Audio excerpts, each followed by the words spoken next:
Тоң районунун спорттук техникалык коргоо уюмунун 30 жылдыгына арналган спорттук мелдешке аймактагы 4 мектептин окуучулары катышып, ар бир команда 8 баладан түзүлдү. Бул спорттук иш-чара аталган уюмдун кызматкерлеринин демилгеси менен уюштурулган.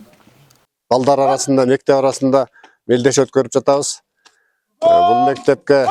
Бул мелдешке 4 мектеп катышып атат. Ошол жерден аскер комиссариятынан өкүлдөр келип, ушулардын даярдыктарын, жыйынтыктарын чыгарып жатышат. Мелдеш аянтында кызуу атаандаштык орун алып, ар бир мектеп өзүнүн мыкты даярдыгын көрсөтүүгө аракет кылышты.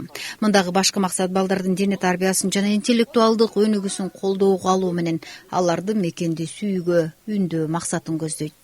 Бул спартакиадада саптык жүрүш боюнча, сап даярдыгы боюнча, ок атуу боюнча, гранаттык алыстык ыргытуу, 100 метр турникет тартылуу, 16 килограммдык гираны көтөрүү боюнча мелдештер өткөрүлүп жатат.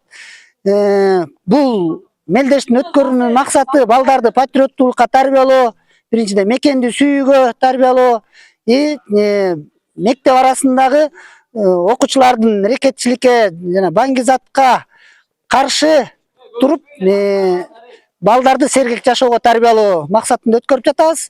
Жаштарыбыз мекенчил болсун, ата мекенге кызмат кылгандан жаштардан болсун, окуучуларга каалап кетмекчибиз. Мектептерин ийгиликтүү аяктап, келечекте өздөрү тандаган кесипти тандашып, жогорку окуу жайларга тапшырышып, ата мекенге кызмат кылган уул кыздардан болсун. Адатта мелдештин жеңүүчүлөрү үчүн сыйлыктар да даярдалган, балдардын эмгеги жана оюндагы жетишкендиктери бааланып, ардак грамота, медальдар жана акчалай сыйлыктар тапшырылды. Гүлбарчын Молдоева, Данияр Акунов, Ысык көл жаңылыктары, Тоң району.